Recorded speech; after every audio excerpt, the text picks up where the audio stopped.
Welcome to The Way with your best era hosts, Ryan McKean and Brittany Green. The podcast where we dive deep into the world of legal business and marketing. So whether you're a lawyer, marketer, or business owner in the legal industry, this podcast is for you.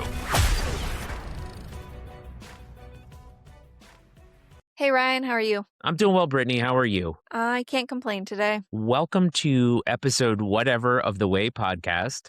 I'm your host, Ryan McKean. And I'm Brittany Green. And Brittany, we began this episode. We did some planning for this one, and our planning involved what we're not going to talk about. So Yes. In this episode, you will not hear anything more about Noah Kahn, about our amazing AI Era 2.0 in Charleston, November 5th and 6th, about our amazing Revolutionary Era day-long event up in Boston on July 1st. And look, I'm so proud of myself. I got those dates right, I think. You're not going to hear about those things, but we're going to talk about something I think even more important. Yeah, and Ryan brought the topic up that he suggested we look at today, and I like it. It's a good one. It's not something I think we've ever really touched on before, but, we work with a lot of clients now, a lot of law firm owners, a lot of lawyers, and I'm sure just like the lawyers out there who can look at a client and notice things fairly quickly of how a case might go or how likely the case is going to be successful or things like that based off of, certain actions by the client too, right? We notice similar things when we work with clients ourselves, right? When we're consulting and we work with law firm owners, and we can often tell fairly quickly by certain things that happen or that they do, and we're going to say, oh, this person's going to be successful, right? Or we can just tell that they get it. So yeah, we want to talk about some of those sort of metrics, those sort of unspoken metrics that we see as consultants that we can just tell this person has it, that this person's going to be successful. Yeah, no, it's a fun and unique perch to be able to look and to see the future. We as a company, we've got our community, we've got some very large firms in there, but we I would say a lot of our members are, a lot of solos who have found a community, a lot of, solos and, a paralegal kind of shops out there. And we get to see sort of all the legal profession has to offer, except for the biggest firms in the country, the absolute, corporate behemoths that are out there.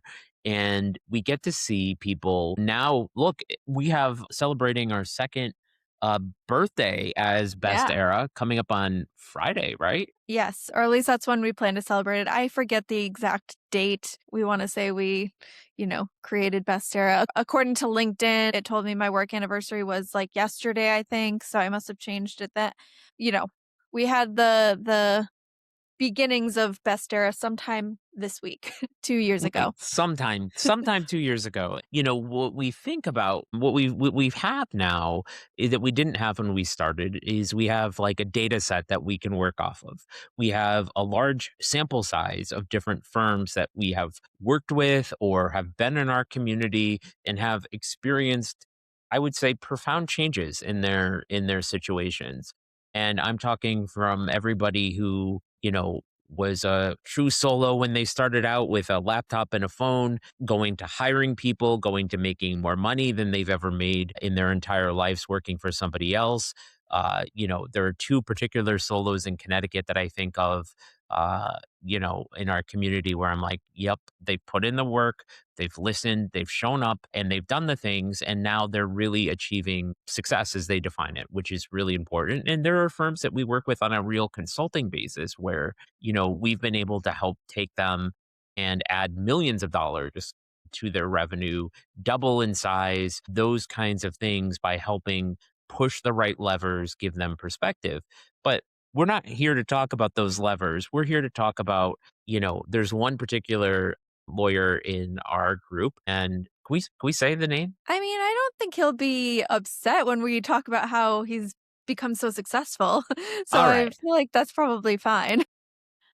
So, Brittany, I'm going to let you do the big reveal because I don't want to mess up his last name. Okay, yeah, and you know what?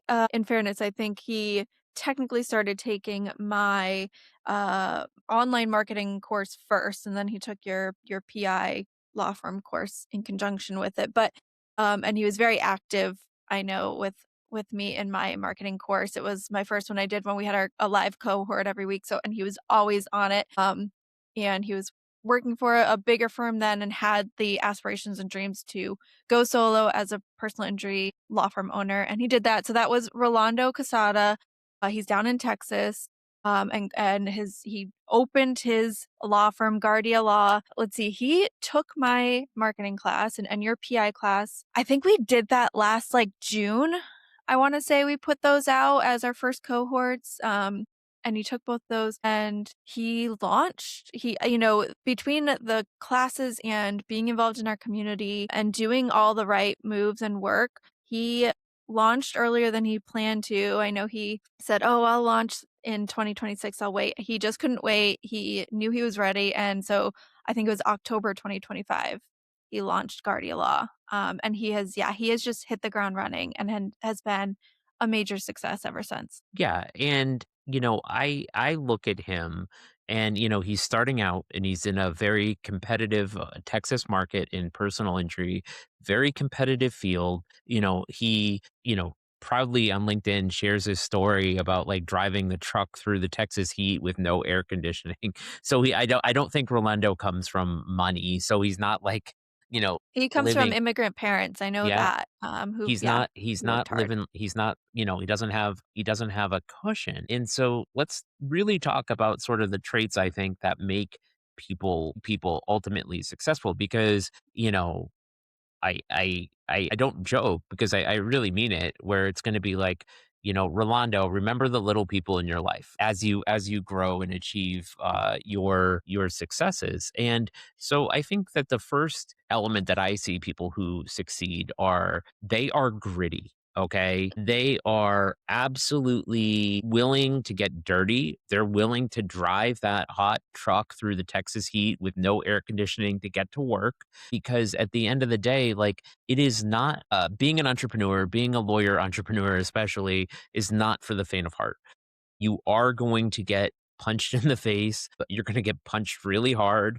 You're going to get knocked down. The client you think is going to hire you doesn't. The associate you think is going to be your revenue source leaves. Google changes some algorithm and suddenly your leads dry up. I mean, all sorts of things happen.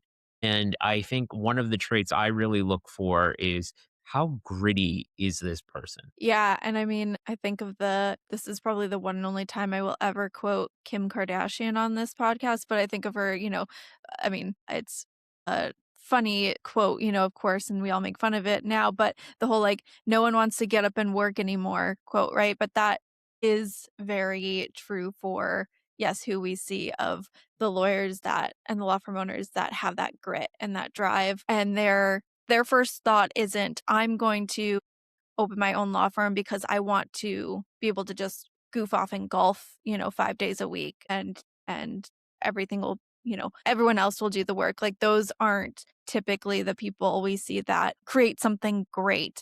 It is the people that on a weekend are like Rolando going out to their local community fair that's happening, that's putting on this weekend he was just at a Cinco de Mayo festival in his community with his table giving away, candy and talking to people, and yet doing the real work,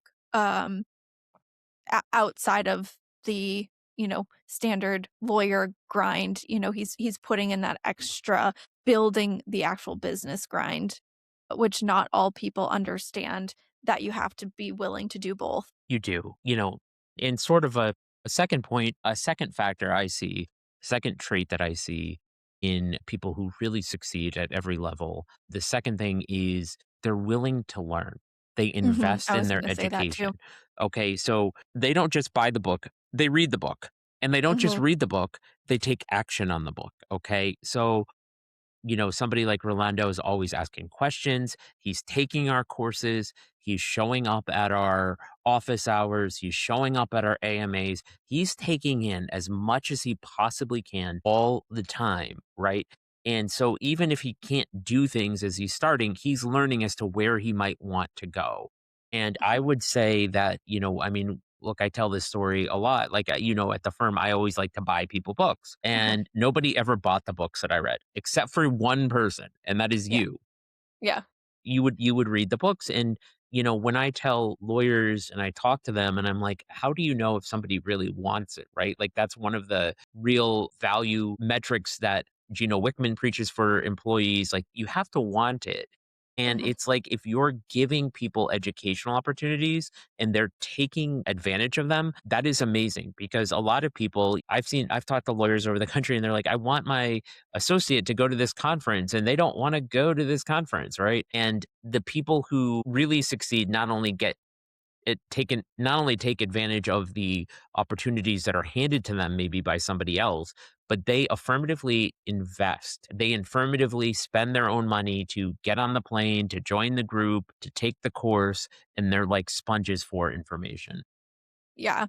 Yeah, that reminds me of another person in our group that, I can think of. I'm sure he won't mind me shouting him out too, but our friend Craig that's in both our para era group and our best era group, who was a paralegal and paid his own way to Filevine's Lex Summit last year, and that's where we met him all by himself. He didn't know anyone at this huge conference, and he was willing to just put himself out there. And he himself would say he's an introvert, and he made the hard steps of, talking to people, introducing himself, doing the networking that he knows he's supposed to do, taking the time off of work, and like I said, paying his own way there, to further his knowledge and career of Filevine, and how to be a better paralegal. And it turned into a great new job opportunity for him with Filevine now, right?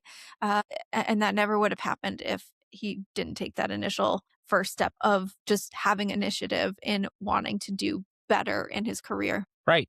And that's a big thing. So the most successful people, I mean, one, they got grit. Two, they are always learning. Brittany, give me a third. A third, let's see. I know you took my second one, which was also going to be learning. I'd say a third one is doing the hard work of understanding your vision and where you want to actually go.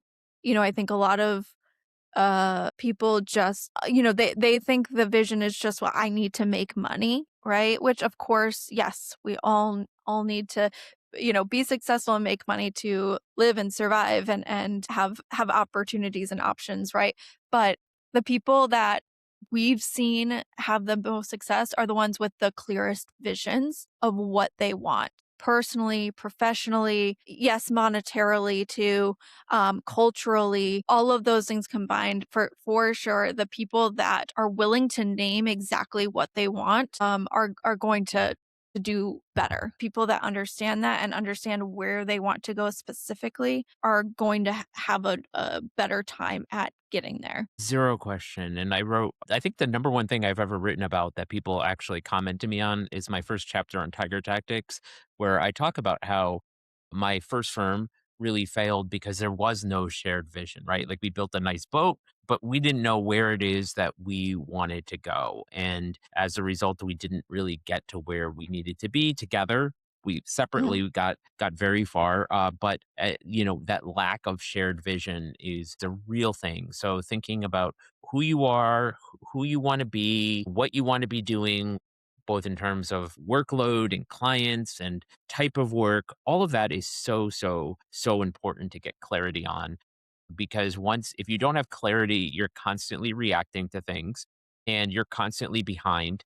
And really, when you have that clarity in that direction, you're able to play offense. And, I think there's some, terrible commercial years ago where it was like, go boldly in the direction of your dreams. And, I think that that's right. The people who have that vision, they know the direction, right?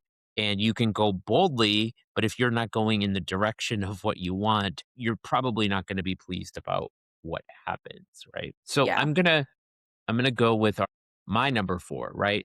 which is faith. Like, you have to have faith in something. Like, you have to have faith in things you cannot see, right? Which is like, business is sort of a slow roll in the sense of oftentimes you take action and nothing happens. Mhm. Build out the new website and nobody sees it, or you have an event and nobody shows. But it's really, you have to believe that if you're doing the right things, that somehow it all works out, right?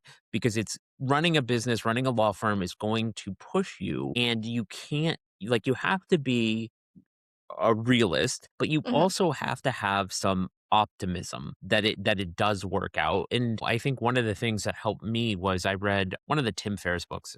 It might have been Tribe of Mentors or Tools of Titans, one of the two. And the number one quote that people, they interviewed all these successful people and all sorts of different genres of whatever they're doing, was that, it all works out in the end. Mhm. And I think you have to somehow believe that, right? Like, when we started Best Era 2 years ago, like, we didn't know how to take payments. Like, we didn't know what would work. Mhm. And, our community really worked. We thought card decks would work. We haven't ever, those still sit on the shelf in between both of our offices. We haven't shipped those yet. So you have to have some faith that somehow it works. Yeah, absolutely. It's a cliche, cheesy quote, but it's true that yeah, it'll all work out if it hasn't what is it? It's if it hasn't worked out, then it's not the end yet, right? Kind of It all thing. works out at the end, Yeah. and it all But works if out in it's the not the end. end, or yeah, It's a what is Pearl it? Jam song. Is it? Well, they Yes, no, stole that. There's no way that quote's from Pearl Jam. But if well, it all works out in the end, if it hasn't worked out, it's not the end, right? that's Something like right. that. That's right. Yeah. See, look at me. I'm such a Pearl Jam fan.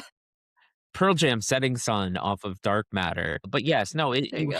you have to believe that, right? And so that gets back to having grit. That gets back to having a vision. That gets back to being educated. Because, like, look, if you're stupidly doing things, like if you think you're going to grow your law practice by spending the day on DraftKings and day drinking, that's not going to help you. You Right. have to be doing, like, the right things. You have to be pushing the right buttons to go forward, right? Brittany, Yeah. I'm gonna Well, I was gonna say, and see that all the time, most specifically, I think, with the whole having faith thing when it comes to marketing, right? When we're talking about, with our clients, how to improve their marketing systems and things like that. That's definitely, I think, where the majority of them have that trouble with the having faith and knowing that it'll work out and see it through because lawyers are so, they're with the law, they're sort of, okay, we do this step. If you do this step, like this next step is going to follow in the judicial system, and then this happens, and then this, right? And where the resolution will eventually come. What it is, you may not necessarily know, but you at least understand the steps of it. And marketing and growing a firm in that way is not as linear sometimes. So and yeah, it's anything but, right? Because it's so cyclical and things like that. So yeah, having faith is important when you've got the slow times that happen, and you've got the busy times, right? And understanding like marketing should never be turned off, right? Just because you're really busy, and people might be complaining that you're bringing in too much work, right? Because you never know when the downturn times could happen, and you need to make sure things are staying as stable as possible, but to also not lose faith that your marketing's not working when the slower times happen. Because yes, again, if you're doing the work consistently, so maybe that's another one in here is just There being you go. consistent, right? There you go. Your So next yeah, grade that is can be that's our consistency next one is trophy. being consistent um, with everything you do, right? Don't just do something one time and then you know if you don't see, and this isn't just marketing too, I think this one's true for sort of any system we're talking about within the firm. You try something, and if it doesn't work after a week, you toss it out and never think of it again. You need to be consistent. You need to let things play out to see how the data ends up with things before you move on to the next idea. Be consistent with your systems, right? You don't need to reinvent the wheel every time. Do the sort of boring, tedious work to create consistency. Right, right. And I'm gonna take another C one for the next one. And I'm gonna put they're client focused. So the people who I know who do really well, they really care about the product that they deliver. And so you can have a good vision, you can have grit. But if you think about this in sort of a restaurant context, if you have all those things and you're selling pizza and your pizza's terrible, like it's not going to work. Yeah. So I think the best lawyers or a lot of the most successful lawyers we work with, they really think about the quality of their legal work, how to better serve their clients, how to better serve their community, and they prioritize and act on it like it matters, right? And I think, Mhm. especially as we enter or are in the midst of all this AI disruption and automation and agentic AI, I think that focus, that particular focus on doing the work well, also informs like how you use the tech, right? You're like, you know, if I buy this, am I getting a better brief? Am I getting a better work product? Am I better serving my clients? Am I, advancing the causes to them? Essentially, you're asking, if you're a pizza owner, are you making a better pizza? And I think that often gets overlooked, but is a critical success. And I tell my law students this. I'm like, look, you don't need a million clients. You need one client. You need to do really good work. Somebody's got to be the first. You need to do really good work, and then they need to tell people that you did really good work for them. And that's how you start a business. And it's not being famous on Instagram. It's not being famous on TikTok. It Uh-huh. is not having fancy billboards with celebrities. By the way, a local lawyer today I heard is having the situation in to be interviewed on a podcast. Like that's not what you need when you're starting out. So don't get confused by those things, right? Yeah. Really think about that one client, how grateful you are, and do the best you can. Yeah, agreed. I mean, we sit down with our clients and, we the two things we start with, right, is always their vision, but then also their values. And almost always, I have to say, maybe we're biased, but we've had a lot of really great clients here. I don't think we've really had a bad one yet. I don't feel like we have No, I don't feel personally. like it. No. I think, we've done the hard work of doing our visions and values, and so we attract what we seek, I think, very, consistently. So we have yet to say, yes to someone that wasn't the right fit for us. So anyways, we work with them on their vision, but we also work with them on their values, right? And what their moral compass is, essentially, that they want to hold their firm to and their people to, and also their clients to, right? Who do they want their ideal clients to embody? And I think almost every single client we've worked with thus far has some version of client-centered, client-focused, caring about their clients as part of one of their core values, because of just that. They understand that that's the whole point, right? That's what they're there for, to do the work. Without their clients, where would they be, right? There would be no reason to have the firm. So the people that understand it, that, right, the client matters most, definitely we see more success from. Yeah, the number one value I think for almost all the firms is always excellence. So it's Yes. almost like okay, we can get excellence out of the way, but no, but I want them to choose that as a value. Mhm. And again, we do this all the time, so we see it. But they reach that conclusion, and I think that is a real driver of success. Wanting to be excellent at your craft, whatever that is, however big, however small, maybe you're an excellent small claims lawyer. Like it doesn't matter, but they have that drive to do good work. Like they prioritize that. All right, let's Mhm. do two more, Brittany. So Let's last one for see. you. What else? What else? All right, we've talked a bunch. Oh, okay, I'd say the other metric, and this one, understandably can be harder to, I guess, see, especially right off the bat, especially if you're sort of a solo starting out, but is being willing to, like, let ego aside and listen to other voices in the room. And I mean, I guess it kind of goes back to the always learning thing, because, Well, yeah, do you have one that sort of goes you with stole it? my next one, which Yeah. was going to Oh, be okay. they're humble. Okay, yeah, okay, yeah, so we're sort of on the same track, right.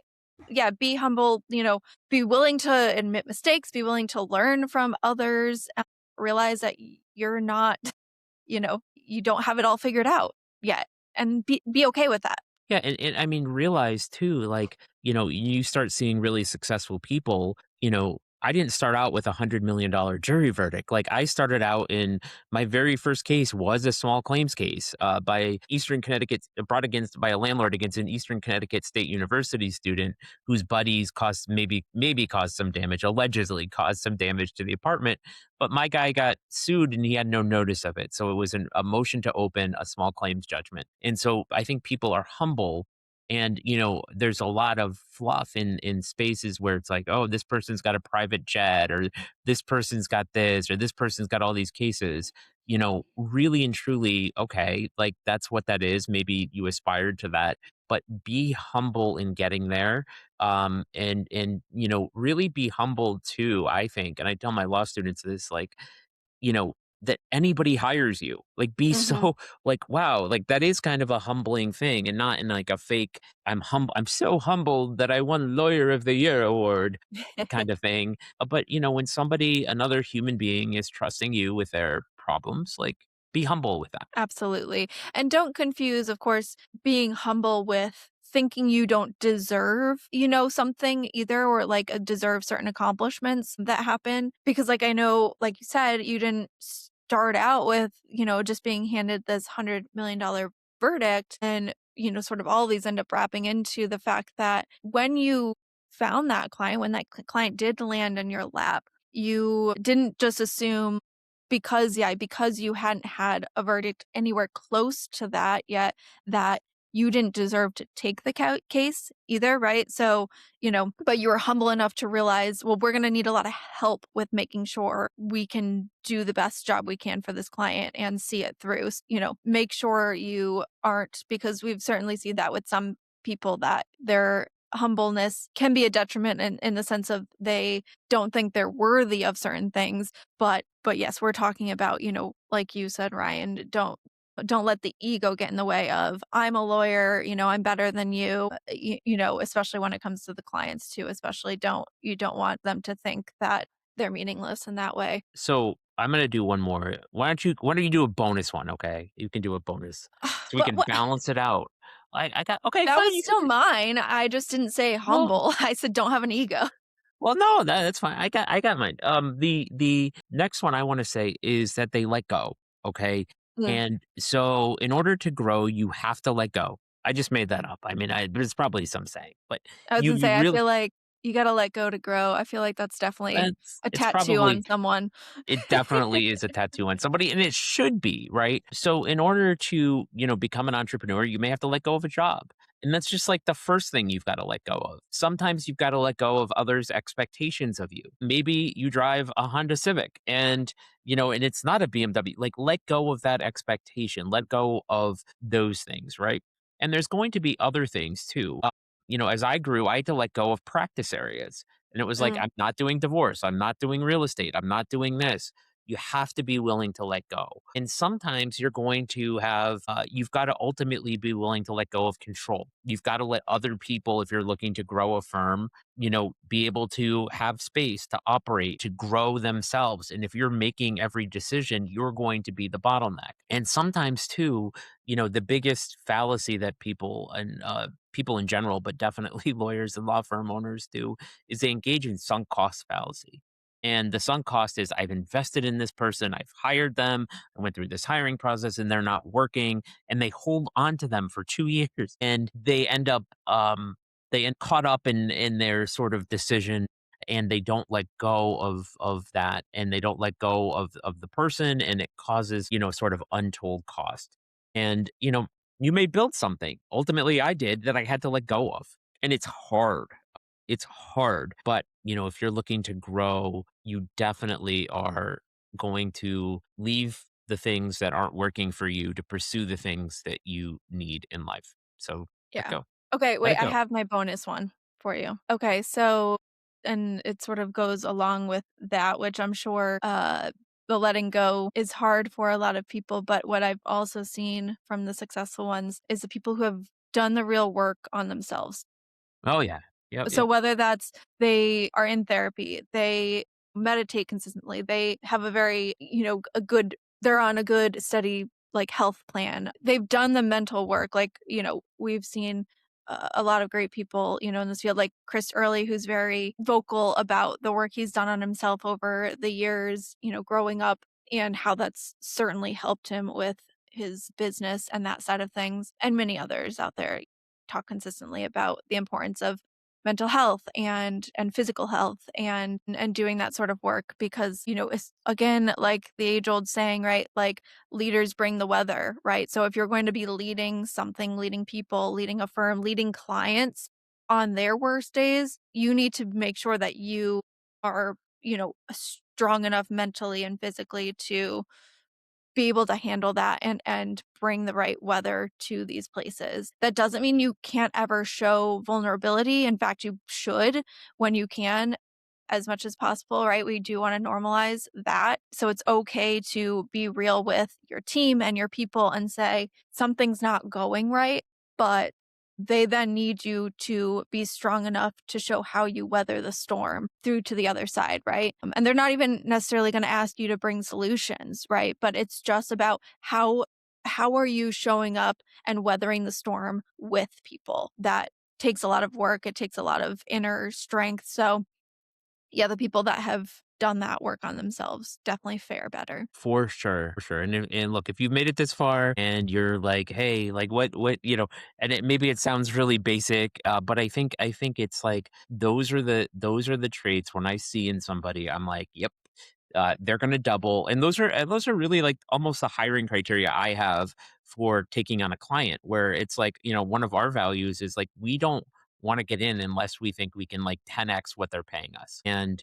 so we really want people who, when we start seeing things about owners who can't let go, or people who won't do the work, or people who won't invest in their education, like those are real warning signs that, like, as good as we are, as good as we think we are, as much experience as we think we have, we're not going to be able to help move the needle, because the work that they have to do is up here for whatever reason before we can work with them.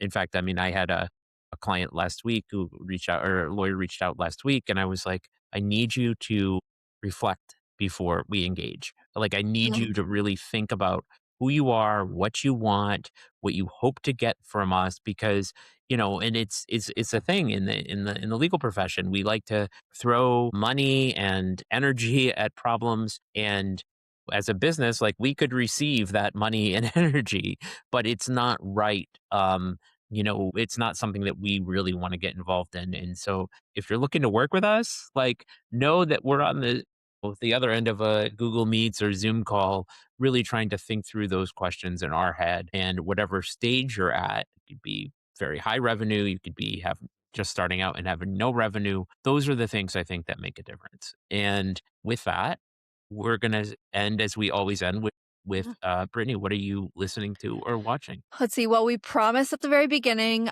we weren't going to mention someone with the first Yes. name Noah. So you can infer what I am still listening to by that. Let's see. Well, um, I've been loving watching. I think I've mentioned it here or there. I love my Bravo shows, and I love that I have a couple lawyers in our community that are also Bravo lovers. And I've been loving the new show, Real Housewives of Rhode Island. It's fun. We're right next door in Connecticut, so it feels fun to hear these Rhode Islanders saying wicked all the time on TV. And it's a good class. If you're out there and you love Bravo shows, this one's like, they did a really good job casting, and it's classic Bravo. So been loving that. Now, where in Rhode Island are they? Most of the women live in like Cranston, Lincoln area up there. Okay, so Yeah. they didn't go like Newport area. They went No, no. Although interesting, their episode this week that just came out, the ladies are staying in Newport for a night at one of because the night mansions and stuff. But no, see, that's the thing with the Real Housewife franchise is, I mean, they certainly have money, but it's a lot of times it's women that just are perceived to have a lot of money, if that makes sense. it does make sense. I'm just thinking, like, all I know is like Real Housewives of Laguna Beach and Real Housewives of, Yeah, Park or City yeah, or whatever, right? Like, really rich yes. places.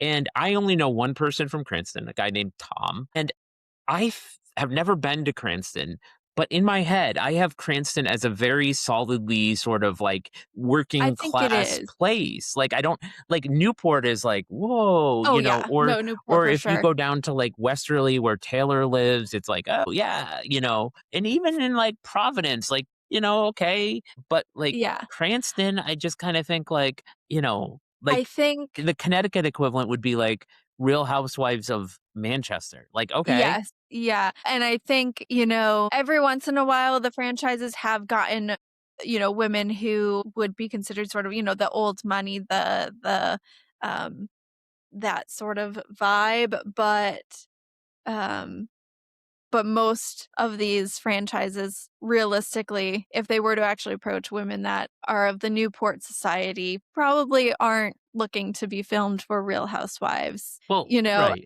or can't bring the same level of drama and yelling to the screens every week with silly petty fights. So yeah, I think typically they have to go with people with more new money and that are probably wouldn't be accepted into like true Newport society. Not to say again, some of them are hanging out there and stuff like that, but Yeah. they're more on the fringe of that and have found their way into that society with their money and their husbands or ex-husbands or things like that. But so no, it's all fun vibes. They have traveled, it's Rhode Island, it's small. They've gone all over and stuff, and I'm sure they'll go more places, but it's just a fun vibe if you're into those Am sort of. I but am I maybe I'm confusing it with another show, very possible. But when we were in Salt Lake that time, did we see a Real Housewife or some Yes, other that or was a Secret Lives of Mormon Wives? no, no, that show wasn't even out yet when we were there. Okay. Yes, it was Real Housewives of Salt Lake City, and I am 99% sure that we saw Whitney Rose walk by, because that show was like that series of the franchise was just starting, so I was still like getting to know those women, and I wasn't thinking about it at the time. But yes, I'm almost positive that was Whitney Rose we walked by. There you go. I think that was the only show. Is that the show that the woman got arrested like the first episode? Jen Shaw, yes, Yeah. who's There you now go. out and Oh, good. was talking about she did an interview recently actually because she was in the same jail as uh Ghislaine Maxwell. So she did a little interview about that one. And then she was also like besties in the prison with who is the woman who she was that huge like tech con artist. Oh, I read the whole book, Elizabeth Smart? Elizabeth No. Holmes. Holmes, thank Ho you. Holmes, yes. Yeah, Elizabeth Holmes. Elizabeth Smart, Yes. like, killed her kids. Yes. Wrong one. Wrong criminal. But yes, Yeah. her Jen Shaw and Elizabeth Holmes were apparently like buddies There you go. in their prison. Club But Club anyways, Fed.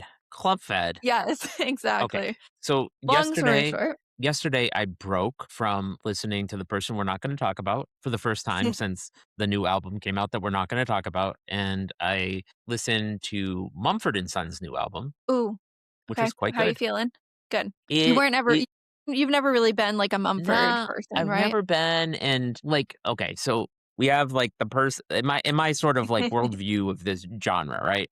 We have the Yes. person we're not going to be named, and then under them we have Lumineers. Yes. And then Mumford and Sons is like a step down from that Okay. all to me. Just to me. And Yeah. I'm not a connoisseur, but I don't hear enough to make me want to listen more. So I Yeah. did listen to Mumford and Sons. If you like Mumford and Sons, I'm guessing you'll like it.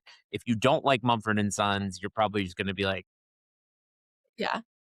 that is what I'm listening to because I'm playing by the rules. I love it. Yeah, I mean, I am Lumineers is if we're going actual just traditional like fully stomp and holler as a genre because the guy we're not naming leans leans into it sometimes, but he's more just like folk indie Yeah. as his general genre. But yeah, so if you're fully in a stomp and holler beat, Mumford and Sons and Lumineers are definitely my top two and their newest album, they really delivered it for sure, I think. So, yeah. Maybe I'll have to give it another listen. Yeah, Well, but anyway, that's the thing is if you're into that as a genre, then you'll like it a lot. If you're just like, I like it at certain times, it's yeah. understandable that You know it's what not I your think it favorite. is? I think it's, and this maybe gets to a marketing point. We probably spent too long on this episode on this kind of thing, but it gets into like your first impression of something. And I don't like that "Hey Little Lion Man" song. Okay. Like, no, but it's just Yeah. like, hey, little, like, I can't like unhear that, right? Yeah. And so like I think I have like, I get and that. like my first impression to like, Lumineers is like Gloria, which I think is a good Yeah. song. My first impression of Noah Kahn, I don't even know, but like that's like I have favorite like it, but it really is like, it's hard to like unhears. Like it's just No, like, I get that. so I'm I get probably that. biased. I think I've maybe been trained by Taylor at this point to have to listen to an album multiple times before I've decided I'm allowed to like fully form an opinion on it, Yeah. because not that I don't like first listen to a Taylor album and immediately enjoy it, but my opinions on like which songs I thought would be like my favorite upon first listen always, like 9 times out of 10, always change by like listen number 3, 4, or 5, Sure. So I feel like I've started to do that with other albums, and like He Who Shall Not Be Named in this episode, I definitely did that with his. And the ones that first stuck out to me on first listen are no longer my favorites. Like, and I have pretty fully formed favorites now that are not what I thought it would be. Yeah, yeah. I think, and I think, I just think even taking it out of an album context, like my first introduction to Taylor was 1989, Mhm. and my daughter was 4 at the time it came out, 3, I don't know, 4 or 5, and we listened to that album like 8,000 times. But I'm Yeah. like, this is really good pop. Like, and Yes. and so like that was sort of my on ramp to the Taylor Swift world. And Yes. I was like, this is really good pop. And so then it like sort of colors my lens of how I view all of her music, right? Like, because I have a Sure. favorable first impression. So if you're Yeah. out there and you're a law firm owner and you're Rolando to bring it full circle, show up at your community event, have stickers, give your Margarita Sunburn newsletter recommendations, and, make a good first impression. And that matters. Yeah. With It that, does. We'll see you later. Thanks for joining us on this episode of The Way with Best Era. Be sure to visit our website. Don't forget to subscribe to our podcast on your favorite platform. Until next time, keep striving for your version of success.